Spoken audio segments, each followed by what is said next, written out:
And the last part, we are going to make a role-playing forum about the relationship between the development of education in Malaysia and also the National Philosophy of Education, NPE, and Philosophy of Teacher Education, PTE.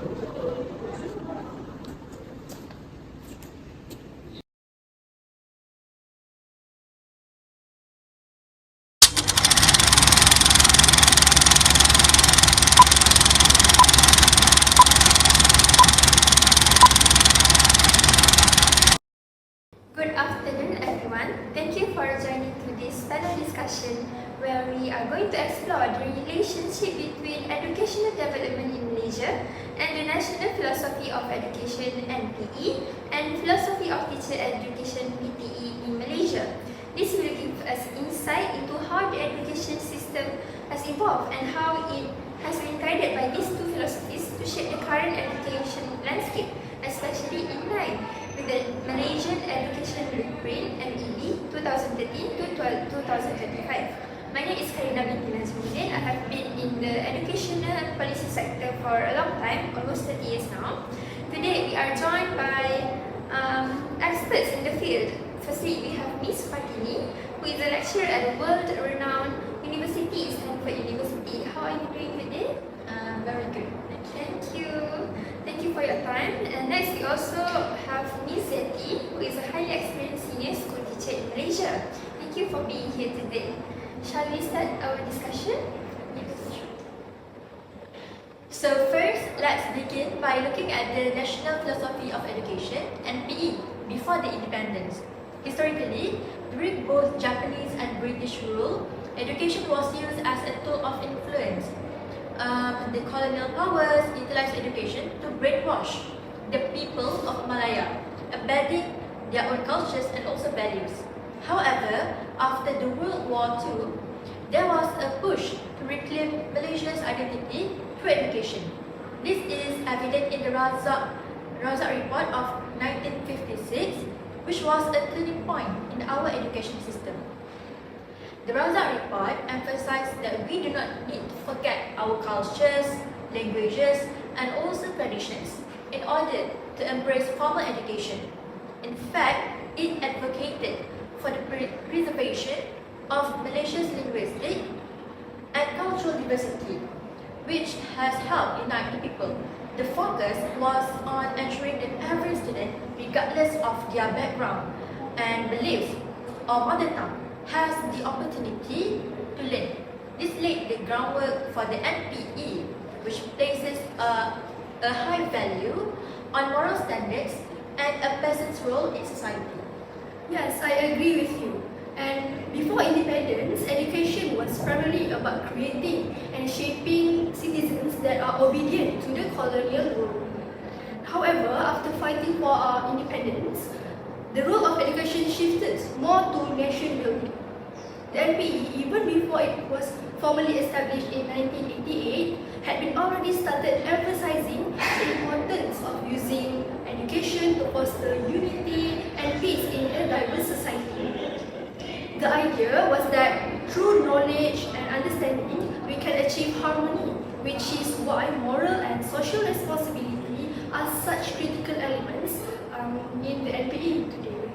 Thank you, Ms. Fatini. Next, after independence, the NPE was officially formulated to reflect the country's new identity and aspirations. The focus now was not only on mastering basic literacy skills such as reading, writing, and arithmetic, which is the 3 M's, but also on developing the ability to reason. This is where the NPE's intellectual aspect comes in. It is no longer sufficient for students to simply acquire knowledge. They must also be able to analyze and apply that knowledge, a key component in creating a holistic individual. Moreover, every educational reform and report made after independence, such as the Rahman Talib Report 1960 and the Education Act of 1996, aim to upgrade the education system to meet international, cultural, and societal contexts. The NPE's inclusion of moral, spiritual, and intellectual development aligns with these reports, as they focus on creating well-rounded individuals who can contribute to Malaysia's progress. Okay, now let us move on to the philosophy of teacher education, PTE, after independence. Okay, after independence, the role of teachers became even more crucial and also critical. The PTE emphasized that teachers are not just instructors, but also moral leaders and also role models.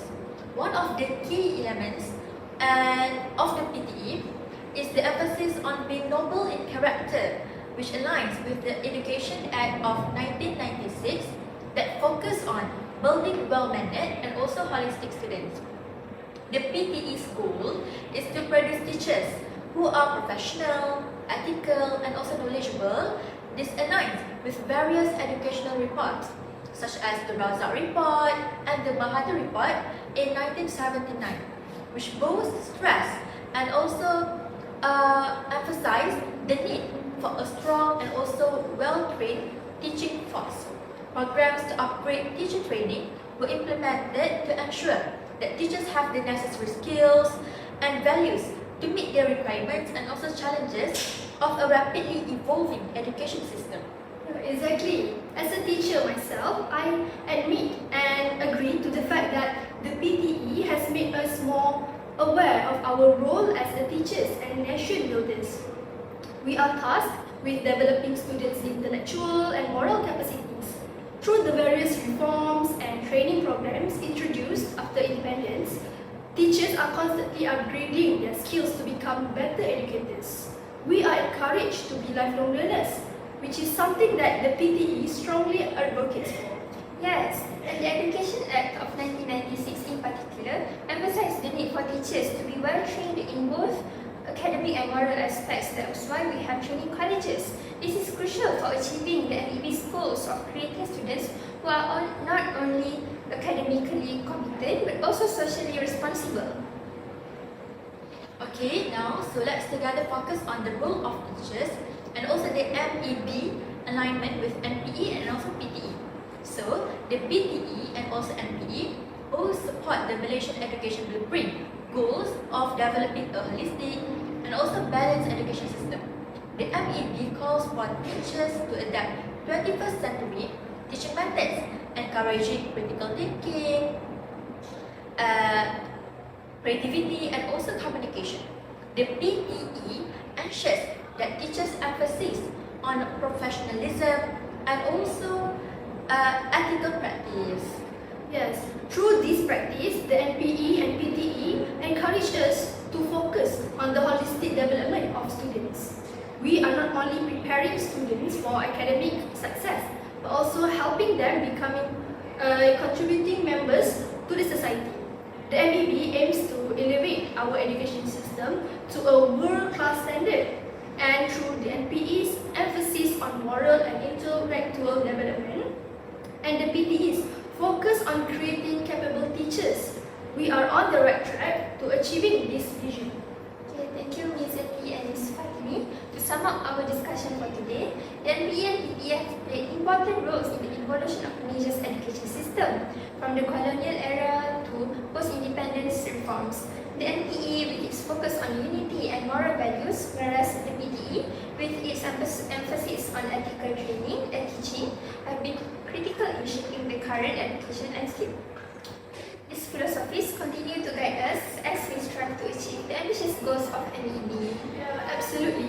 The NPE reminds us of the importance of maintaining our cultural identity and also unity as a Malaysian while pursuing educational excellence. And the PTE ensures that the teachers remain at the forefront of the nation building. Both philosophies align perfectly with the MEB's vision of creating a holistic and a world-class education system. Yes, through the combined efforts of these philosophies, Malaysia's education system has become one that promotes both academic achievement and also moral integrity.